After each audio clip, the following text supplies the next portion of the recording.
सभी को फिर से एक बार मैत्रीपूर्ण जय भीम। और जैसा कि मैंने पहले दिन कहा था कि जितना कठिन ये विषय लगता है उतना कठिन नहीं है। अगर हम धीरे धीरे समझने की कोशिश करते हैं तो ये समझ में आता है, लेकिन हम कोशिश ही नहीं करते। और अभी तो बहुत ही सुंदर तरीके से नागमित्र जी ने इसका पठन किया है, तो इसके जो शब्द है हमारे कान पर पड़े हैं। मुझे लगता है हमने इसका रोज़ पठन करना चाहिए, मतलब शिविर के बाद में भी, क्योंकि मैंने पहले ही दिन बताया था आपको कि चाइना में और ईस्टर्न कंट्रीज़ में इसका रोज़ सुबह शाम को पठन होता है। तो ये बहुत ही महत्वपूर्ण ऐसे ये सूत्र है, विषय है, और जिससे हमें डायरेक्टली बहुत मदद हो सकती है। तो कल हमने पहला इसका जो चरण है या पहला एस्पेक्ट है इसका हमने देखा है, उस पर हमने अभ्यास किया है। आज जो दूसरा है उसके ऊपर अब हम अभ्यास करेंगे।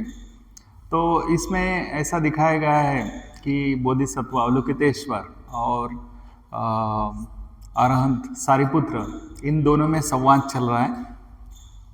बड़ी उच्च ऐसी मानसिक अवस्था से, ध्यान साधना की अवस्था से अवलोकितेश्वर जो है सारिपुत्र जी से बात कर रहे हैं।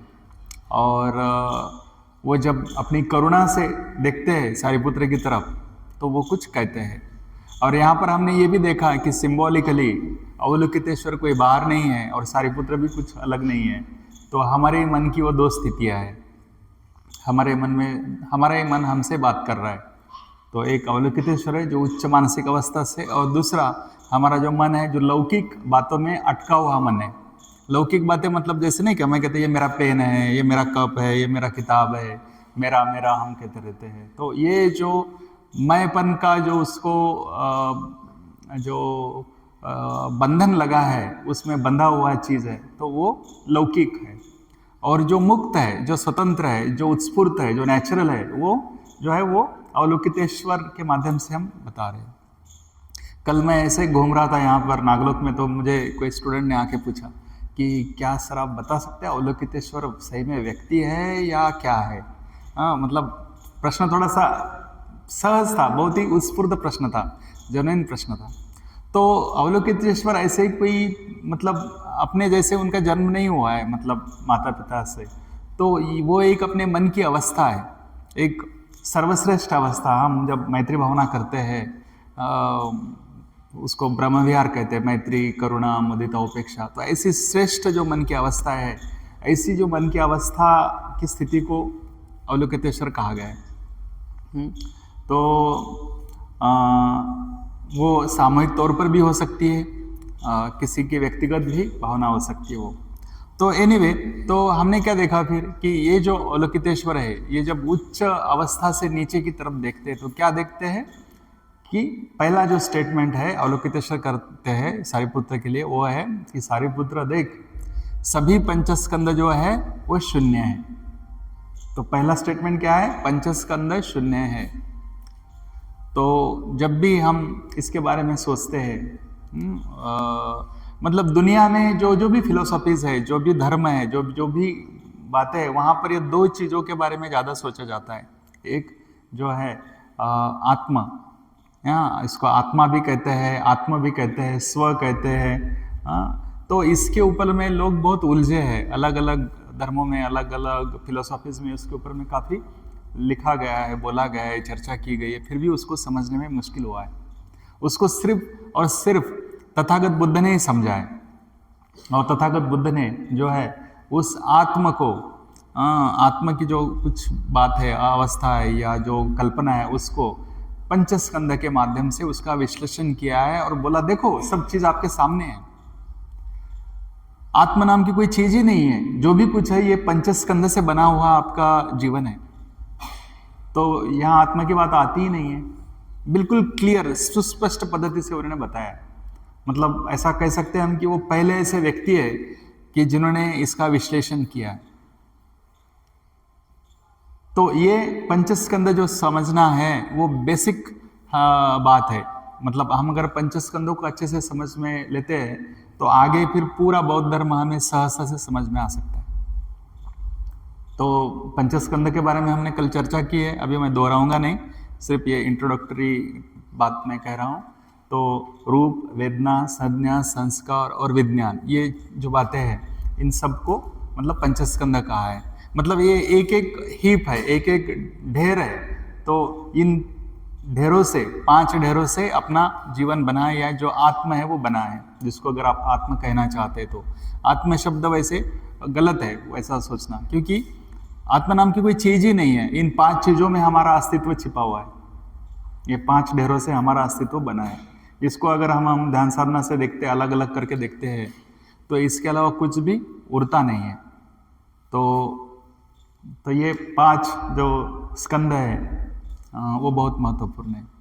तो रूप स्कंद है, उसके बारे में मैंने बताया था कल कि उसमें भी 6 धातु निहित है। 6 धातु से मिलकर वो रूप स्कंद बनता है। जैसे पृथ्वी है, आप है, तेज है, वायु है और आकाश है और कॉन्शियसनेस। तो ये सबको मालूम है ना कि ये 6 एलिमेंट्स, पृथ्वी मतलब हमारे अंदर में जो हड्डियाँ, नाखून, बाल, ये जो हार्ड चीज़ें हैं, जो हम मतलब दाल चावल या गेहूँ रोटी खाते हैं ना, उससे जो बनती है चीज़ें, तो वो क्या है, वो पृथ्वी धातु है। पृथ्वी धातु से हमारा जो शरीर बना है तो वो रूप स्कंध में आता है। फिर है नेक्स्ट क्या है, आप मतलब पानी। तो पानी जो है, हम जो भी पानी पीते हैं, जो भी फल जूस खाते पीते हैं, तो उससे जो है वो हमारे शरीर में जो है वो पानी धातु है। मतलब जो हमारा रूप बना है वो, उसमें पानी का भी महत्व है। पानी आपको पता है पृथ्वी पर 75% पानी है, वैसे हमारे शरीर में भी उतना ही पानी है। तो पानी एक महत्वपूर्ण है। पानी को जीवन भी बोलते हैं, पानी नहीं है तो कुछ भी नहीं है। तो पानी जो है ये एक एलिमेंट है। फिर उसके बाद में क्या है, तेज, मतलब ऊर्जा, एनर्जी। तो जो भी हम खाते पीते हैं उसकी एनर्जी कन्वर्ट होती है। तो एनर्जी बहुत महत्वपूर्ण है। तो एनर्जी सब चीज़ों को पकड़ के रखती है। मतलब जो भी हमने फूड खाया है तो उसको एनर्जी में कन्वर्ट करती है। वो हमारे बॉडी का टेम्परेचर मेंटेन करती है। हमारे बॉडी में जो खून का संचारण होता है, सब पेशियों को खून पहुंचाने का काम वो एनर्जी से ही होता है। मतलब ऑक्सीजन में वो मिल गई एनर्जी तो वो सब तरफ पहुंचती है। वो ऑक्सीजन उस एनर्जी को मतलब बर्न करने का काम करती है, उसको प्रवाहित करने का काम करती है, जलाने का काम करती है। आपको पता है ना, कोई पेशेंट है उसको ऑक्सीजन लगाते हैं, जब तक ऑक्सीजन लगाए वो जीवित रहता है। ऑक्सीजन हटा दिया वो खत्म, शांत पड़ जाता है, ठंडा पड़ जाता है। तो ये तीसरा एलिमेंट है। उसके बाद में क्या है, पृथ्वी, आप, तेज, फिर वायु। हमारे अंदर में ऑक्सीजन है, वायु है, अलग अलग प्रकार के वायु है हमारे शरीर में। लगभग 6 प्रकार के वायु चलते हैं। अभी ये जगह नहीं है उसके बारे में बताने की, लेकिन उसमें का जो एक वायु आपको पता है जिसको हम आनापान कहते हैं, जो आप सांस लेते हैं छोड़ते हैं, तो उसके कारण हम जीवित हैं। और उसके बाद में क्या है, पृथ्वी, आप, तेज, वायु और स्पेस, अवकाश।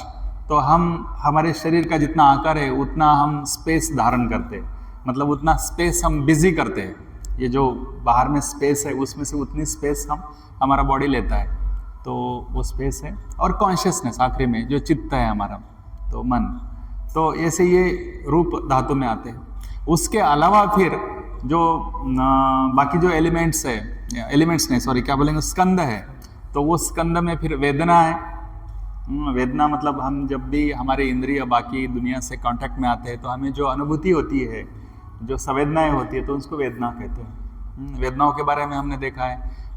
तो हमारे 6 इंद्रिय है, 6 इंद्रियों की वेदनाएं हैं। और वेदना कितने प्रकार की होती है देखा है हमने कल, 3। Very good. कौन सी? Very good, very good. तो इसका मतलब मैं बहुत खुश हूँ, बहुत अच्छा अभ्यास चल रहा है, आप भूले नहीं हैं, आपको अच्छे से याद है। तो सुखद, दुखद और न्यूट्रल, ये 3 प्रकार की वेदनाएं हैं। तो ये कितनी हो गई फिर टोटल? 18 प्रकार की वेदनाएं। तो ये वेदना स्कंद है। मतलब ये जो बातें हैं ना, जो हम सीख रहे हैं, जो स्टडी कर रहे हैं, ये हमारा व्यक्तित्व कैसे काम करता है ये समझने की कोशिश कर रहे हैं हम। तो ये अगर समझेंगे हम, तो हमारी आत्मा की जो कल्पना है ना वो ठुस हो जाएंगी, मतलब उड़ जाएंगी वो। क्योंकि जो साइंस है, जो सत्य है, वो हमारे सामने स्पष्ट हो जाएगा। मतलब हमको पता चलेगा कि हम जो भी अनुभव कर रहे हैं, अरे ये तो केवल वेदना है, हाँ इसको तो मैं कह रहा था, ये तो मैं नहीं है। आप समझ रहे हैं ना? मतलब बहुत बार हम कहते हैं ना, मैं ऐसा हूँ, मैं वैसा हूँ, मेरा ये है, मेरा वो है, हाँ, तो हमारा मैं के बारे में जो बहुत सारी कल्पनाएं होती है, लेकिन जब हम इस स्कंदों के माध्यम से देखते हैं तो पता चलता है इसमें मैं तो है ही नहीं है, इसमें मैं तो हूँ ही नहीं हूँ, ये तो सब बाहर का है। जैसे बाहर से ये एलिमेंट्स लिए हैं, हाँ, जैसे रूप धातु का हमने देखा है कि हमने पृथ्वी, आप, तेज, वायु, ये धातु से हमारा शरीर बना है। फिर हमारा अनुभूति कैसे बना है? वेदनाओं से बना है हम। तो फिर इसमें मेरा क्या है? हाँ, जब तक सामने में विषय है तब तक उसकी अनुभूति होती है, विषय खत्म, अनुभूति खत्म। और यह अनुभूति के बाद में क्या निर्माण होता है? संज्ञा निर्माण होती है। मतलब हम उसको नाम देते हैं, हम उसको जानते हैं, पहचानते हैं। हाँ, कोई अनुभव है उसको हम एक लेबल लगाते हैं, तो वो है संज्ञा। तो वो संज्ञा स्कंद है वो। तो जितने इंद्रिय है उतने इंद्रियों के उतने विषय है, उतनी संज्ञाएं हैं। तो ये ऐसा है। उसके बाद में क्या है? रूप, वेदना, संज्ञा हो गया। उसके बाद में संस्कार और विज्ञान। तो संस्कार जो स्कंद है उसके बारे में कल बहुत सारे प्रश्न आए मेरे ग्रुप में भी है, ग्रुप डिस्कशन में, और बाहर में भी लोग पूछो कि नहीं पूछो, पूछो कि नहीं, इस प्रकार से थोड़ा सा हल्के से पूछते थे। तो इस विषय के बारे में बहुत कुतूहल आपके मन में है, ऐसे मुझे पता चला है। संस्कार के बारे में काफ़ी मतलब प्रश्न है या गलतफहमियां भी है, ऐसा हो सकता है। तो संस्कार को हम अलग अलग तरीके से देख सकते हैं, बोल सकते हैं, समझ सकते हैं। संस्कार को हम कर्म ऐसा भी बोल सकते हैं। संस्कार मतलब क्या है कि जब हमारा अनुभव होता है, अनुभूति होती है, हम इस शरीर से या इस इंद्रिय से बाहरी विषय के संपर्क में आते हैं, तो जो संवेदनाएं होती है उसके बाद में संज्ञा निर्माण होती है, तो उसके बाद में जो कुछ निर्माण होता है वो संस्कार है। मतलब समझो आपने आइसक्रीम के बारे में सोचा या देखा, कोई एडवर्टाइजमेंट देखा आइसक्रीम का, तो आपके मन में अनुभूति क्या होती है? वो आइसक्रीम खाने की अनुभूति होती है ना, मतलब बाद में कि उसको, उसका जो स्वाद है वो आपको याद आता है। आता है कि नहीं? तो वो स्वाद याद आने के बाद में आपको लगता है कि मैंने ये खाना चाहिए। तो आपके मन में ये जो इच्छा निर्माण हो गई है, आप अगर जागरूक नहीं है उस समय में, तो वो इच्छा जो है वो तृष्णा में कन्वर्ट होती है या कर्म में कन्वर्ट होती है। आप उसको तृष्णा बोलो, कर्म बोलो, कुछ भी बोलो। और जब बाद में परिस्थिति निर्माण होंगी तो वो आपकी इच्छा एक्टिव हो जाएंगे। आप जेब में हाथ डालेंगे, पैसे निकालेंगे और आइसक्रीम खरीद लेंगे और खाएंगे। तो वो जो कर्म है या वो तृष्णा है या वो जो रिजल्ट है, जो भी कुछ है, उसको ये नाम दिया गया है संस्कार। तो ये संस्कार जो है एक प्रकार से बीज रूप से है, जो आगे में होने वाली घटना के लिए वो एक कारण बनता है। तो मैं एक साधारण भाषा में आपको समझा रहा हूँ, बहुत फिलोसॉफिकल या क्लिष्ट भाषा में नहीं बता रहा हूँ मैं आपको, तो ये समझ में आए ऐसे आपको बता रहा हूँ। तो संस्कार को आपने यही समझना है कि ये एक आगे की कृति के लिए बनने वाला ये एक बीज है या एक प्रकार से एक कर्म है, एक्शन है। उसको मतलब तृष्णा भी कह सकते हैं, लेकिन तृष्णा बोले तो हमेशा वो हम नेगेटिव ही सोचते हैं, पॉजिटिव भी हो सकती है तृष्णा। मतलब कुछ चीज़ प्राप्त करने की जो तीव्र इच्छा है उसको तृष्णा कहते हैं। तो प्राप्त करने की तीव्र इच्छा जो है वो अकुशल भी हो सकती है, कुशल भी हो सकती है, कोई भी हो सकता है। तो वो तृष्णा है, वो संस्कार है। तो वो भी एक स्कंद है, वो भी बहुत प्रकार की मतलब संस्कार है। हाँ, इसमें लगभग लोगों ने जो लिस्ट बनाई भिक्खु ने, उसमें लगभग 50 प्रकार की संस्कार बताए। और आखिरी जो स्कंद है वो क्या है? विज्ञान। तो विज्ञान मतलब क्या है? ये जानने वाला, ये सब अनुभव करने वाला। मतलब कोई भी हमारा जो अनुभव है दुनिया का, तो ये सब चीज़ों को इकट्ठा लेकर अनुभव बनता है। मतलब शरीर है, इंद्रिय है, देखने के लिए विषय है, उसमें संपर्क हो रहा है, संपर्क होने से वेदना हो रही है, वेदना होने से उसको हम संज्ञा दे रहे हैं, संज्ञा देने के बाद में उसमें से संस्कार निर्माण हो रहे, चाहत निर्माण हो रही है। तो ये सब अनुभव करने वाला जो है वो चित्त है, वो कॉन्शियसनेस है। मतलब बिना संपर्क से कॉन्शियसनेस निर्माण नहीं होता। तो ये कॉन्शियसनेस है, ये चित्त है इसके अंदर। मतलब जब तक शरीर है, इंद्रिय है या विषय है, तब तक ये कॉन्शियसनेस है। अगर उसका संपर्क नहीं है तो कॉन्शियसनेस निर्माण नहीं होगा। मतलब जब हम आइसक्रीम खा रहे हैं तो आइसक्रीम का कॉन्शियसनेस है, जब हम चाय पी रहे हैं तो चाय का कॉन्शियसनेस है। मतलब जो विषय से हम कृति कर रहे हैं वो विषय का वो विज्ञान बनता है, कॉन्शियसनेस बनता है। तो ये मतलब विज्ञान समझ में आ गया आपको? तो इस विज्ञान को ही लोग गलती से आत्मा कहते हैं। उनको लगता है ये मेरे अंदर है कोई, तो मैं अनुभव कर रहा हूँ, मैं नाम का कुछ हूँ जो ये अनुभव कर रहा हूँ, मैं पूरे दुनिया का केंद्र स्थान हूँ, मेरा अस्तित्व जो है वो मतलब इस प्रकार से है। और फिर इसमें दूसरे दूसरे धर्मों के लोग क्या कहते हैं या दूसरे फिलोसॉफीज के लोग क्या कहते हैं कि ये ऐसा जो मैं है ना, ये मैं परमानेंट है, इसमें कोई भी बदल होने वाला नहीं है। चाहे मैं मर जाऊं ये शरीर छूट जाएगा और ये दूसरे शरीर में चले जाएगा। इस प्रकार से उसकी गलत धारणा वो करते हैं, उसको वो उन्होंने नाम दे दिया है आत्मा। तो इस प्रकार से ये मतलब आत्मा की कल्पना है। लेकिन बुद्ध कहते हैं कि जब संपर्क टूट गया तो वहां आत्मा भी नहीं रहता है। तो इसलिए अगर आत्मा नहीं रहता तो आप इसको परमानेंट कैसे बोल सकते हैं? मतलब जो जिसको हम मैं कहते हैं, जिसको आत्मा कहते हैं, वो आत्मा तो ये 6 स्कंदों में बना है, इसके बाहर नहीं है। ये 6 स्कंदों को आप उसमें से कुछ भी स्कंद हटा दे तो वहां आत्मा नहीं रहता है। तो ये आत्मा की थ्योरी है, यहाँ पंचस्कंद से ध्वस्त हो जाती है। और ये भगवान बुद्ध का सबसे बड़ा अटैक है इस मतलब विचारधारा पर। और इससे लोग डर गए, क्योंकि इसी से बाकी लोगों की दुकान चलते हैं, बाकी लोगों का जो बहुत कुछ है इस प्रकार की अंधश्रद्धा से चलता है। क्योंकि आपका आत्मा अगर बदलने वाला नहीं है, आपको अगर बोला दिया जाए कि आप पापी हो, आपने कुछ गलत काम किया है पिछले जन्म में, इसलिए इस जन्म में आपने ऐसा गलत जन्म धारण किया है, तो क्या हो गया? ये हो गया कि उस विचारधारा के कारण आपको जो है एक प्रकार से बांध के रखा गया, प्रताड़ित करके रखा गया। लेकिन बुद्ध क्या कहते हैं कि आप भी बदल सकते हो, आप भी विकसित हो सकते हो। मैंने स्वयं प्रयास किया और मैं अपने प्रयासों से मैं बुद्ध बन गया हूँ, वैसे आप भी बन सकते हो। आप में भी वो क्षमता है, हर एक व्यक्ति में क्षमता है। बुद्ध ऐसे पहले व्यक्ति थे जिन्होंने कहा कि स्त्रियां भी बुद्ध बन सकती है। बुद्ध के पहले किसी ने नहीं कहा, किसी मतलब सभी धर्मों के दरवाजे स्त्रियों के लिए बंद थे। लेकिन बुद्ध ने क्या कहा, जब आनंद ने बुद्ध से प्रश्न पूछा था कि क्या तथागत महिलाएं बुद्धत्व प्राप्त कर सकती है, तो बुद्ध ने कहा हाँ बिल्कुल, क्यों नहीं, वो बिल्कुल बुद्धत्व प्राप्त कर सकती है। फिर हल्के से धीरे से आनंद बोलता है, तो क्या महाप्रजापति और बाकी महिलाओं को भी संघ में दीक्षा दे सकते हैं? बुद्ध बोले ये बातें मत करो, ये अलग विषय है। फिर बुद्ध को आनंद दूसरी बार पूछते हैं कि क्या तथागत ऐसा कर सकते हैं? बुद्ध बोलते हैं ये अलग मामला है, इसके बारे में बातें मत करो। फिर तीसरे बार पूछने के बाद में बुद्ध बोलते हैं कि आनंद देखो, मैंने आपको कहा है कि ये मामला अलग है, लेकिन मेरी कुछ कंडीशंस है। ये कंडीशंस अगर प्रजापति और बाकी महिलाएं समझ लेती है तो चलो समझो उनकी दीक्षा हो गई। तो आनंद बोलता है ठीक है तथागत, आप मुझे बता दीजिए, मैं उनको जाके बातें करता हूँ।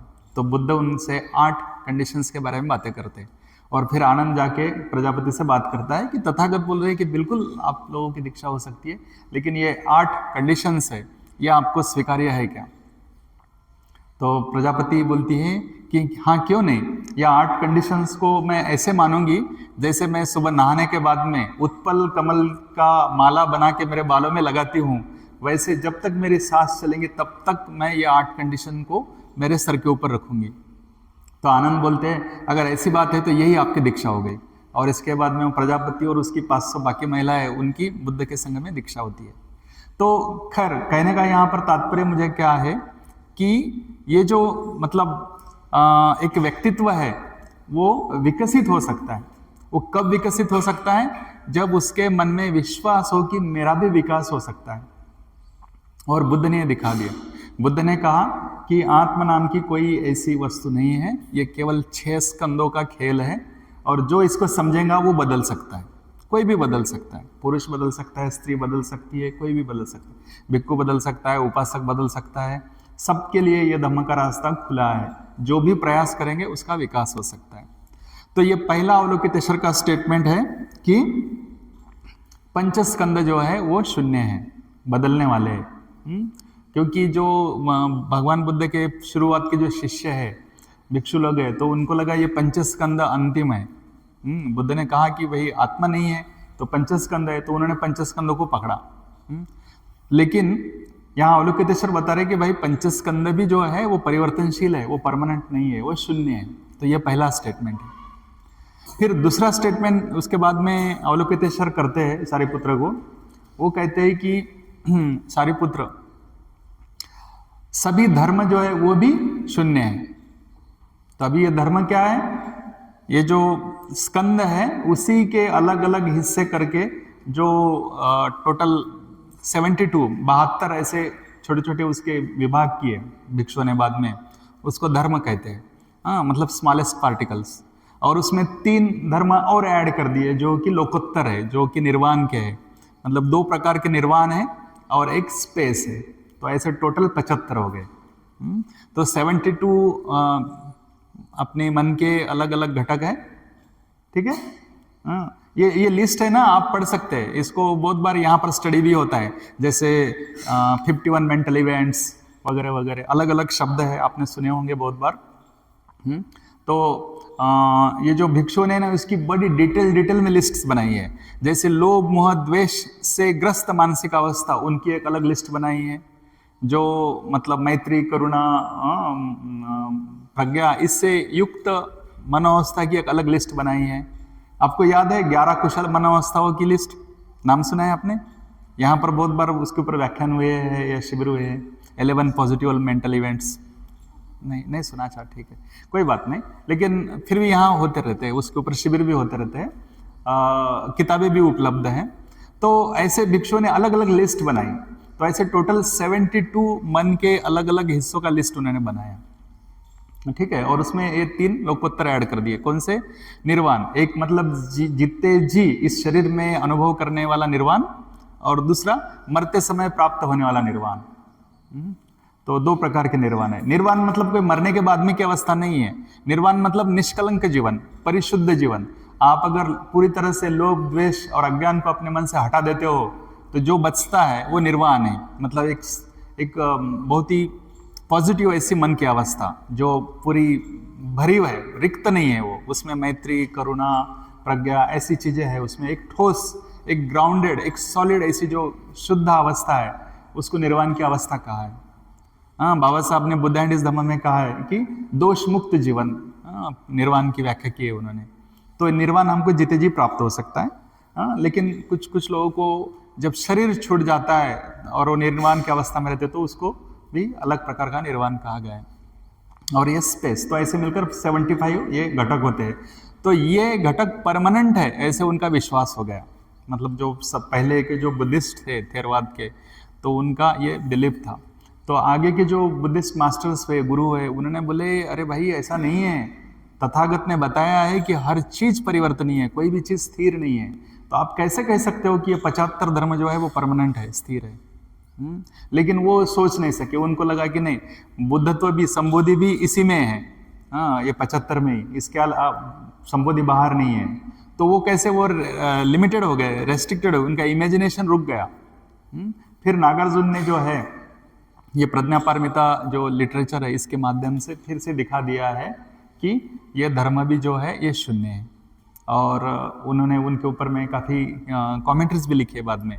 आचार्य नागार्जुन जी का जो फेमस ग्रंथ है जिसका नाम है मूल माध्यमक कारिका, तो उसमें उन्होंने इसका बहुत डिटेल में विश्लेषण किया है कि किस प्रकार से यह धर्म जो है ये अनित्य है, बदलने वाले, चेंज होने वाले, ये उसमें उन्होंने दर्शा दिया है। तो और प्रज्ञापारमिता का यही विषय है कि सभी धर्म कैसे शून्य है, ये हमें देखना है। तो हमको यहाँ ये समझने का है, ये जो दूसरा स्टेटमेंट हम जब देखते हैं अवलोकितेश्वर का, कि ये जो गलतफहमियाँ हैं, ये गलतफहमियों को दूर करना है। गलतफहमी क्या है या मिथ्या दृष्टि क्या है कि सभी धर्म जो है वो परमानेंट है। तो परमानेंट कोई भी चीज़ नहीं। अगर कोई चीज़ परमानेंट है ऐसा कोई बोलता है, यहाँ तक कि बुद्ध की शिक्षा भी, तो भी वो बुद्ध के विरुद्ध जाती है बात। हम बुद्ध का शिष्य नहीं रहते, क्योंकि बुद्ध की बेसिक फिलोसॉफी ये है कि सब कुछ अनित्य है, परिवर्तनशील है, कोई भी चीज़ स्थिर नहीं है। हर चीज़ अनित्य शब्दों को ही उन्होंने प्रतीत्य समुत्पाद भी कहा है। मतलब कोई भी चीज किसी चीज पर निर्भर है, कोई भी चीज जो है उसका स्वतंत्र अस्तित्व नहीं है। जब हम कहते हैं किसी चीज का स्वतंत्र अस्तित्व नहीं है, उसका स्वभाव नहीं है, तो उसको ही अनंत कहा गया है। अनंत, अ मतलब नहीं और अत्त मतलब ऐसा फिक्स्ड सेल। हाँ, मतलब किसी भी चीज में, मतलब मटेरियल चीज हो या जीवित चीज हो, उसका स्वयं का अस्तित्व नहीं है। वो केवल अलग अलग घटनाओं पर आधारित श्रृंखला का एक बना बनाया वो एक जुगाड़ है। जुगाड़ हिंदी का बहुत अच्छा शब्द है। हाँ, तो जुगाड़ मतलब क्या करते, इधर उधर की चीजें जमा करके कुछ बनाते हैं ना वो। तो हमारा जीवन एक जुगाड़ है, ये दुनिया एक जुगाड़ है। तो ये जुगाड़ किस चीज का है? पंचस्कंदों से बना हुआ जुगाड़ है।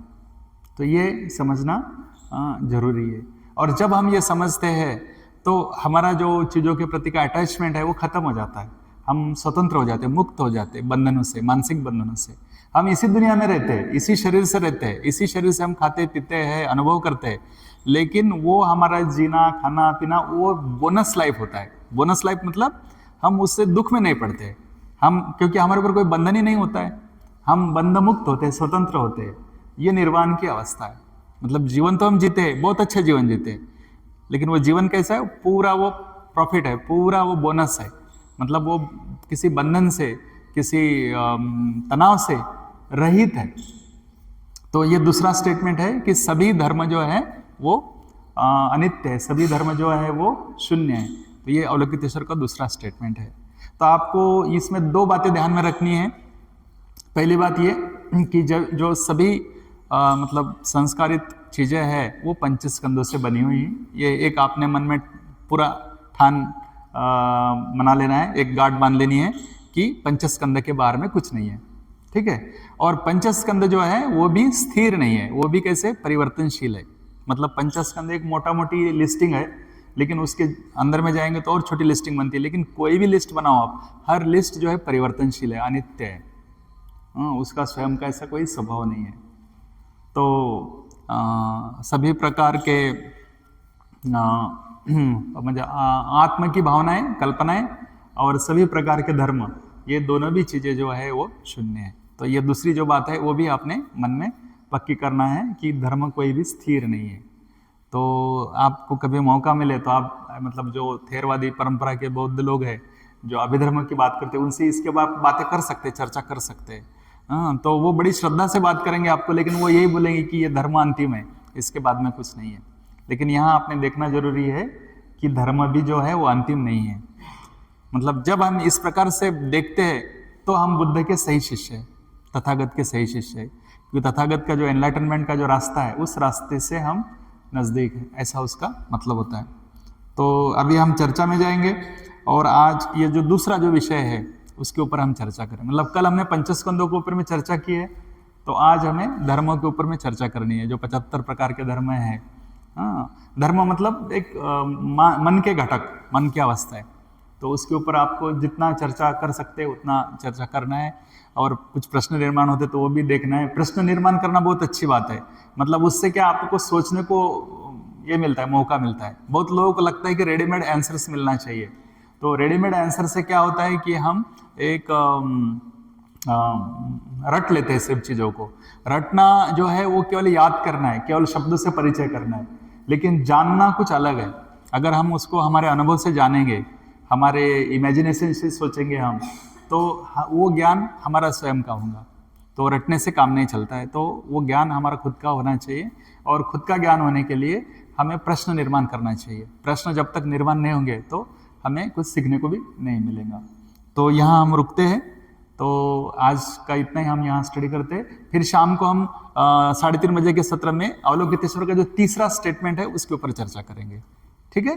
तो बहुत बहुत धन्यवाद। जय भीम, नमो बुद्धाय। और आपके डिस्कशन के लिए बहुत बहुत शुभकामनाएं।